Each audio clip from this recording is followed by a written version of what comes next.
வாழ்க்கை பயணம் இது. பகுதி 9.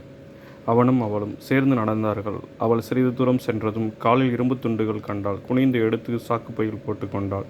அவன் வழியில் சாலையோரங்களில் கிடக்கும் குப்பைகளைத் தேடி சில உடைந்த பிளாஸ்டிக் பொருட்களையும் ஒரு சாக்குப்பை நிறைந்து மீண்டும் ஒரு சாக்குப்பை கிடைத்தது. அவள் குடு, நான் எடுத்துக்கிறேன் என்று எடுத்துக்கொண்டாள். இன்னும் வெகு தூரம் நடந்தார்கள். அவன் மூட்டைகள் தூக்கி கொண்டு நடந்தான். அவனும் அவளும்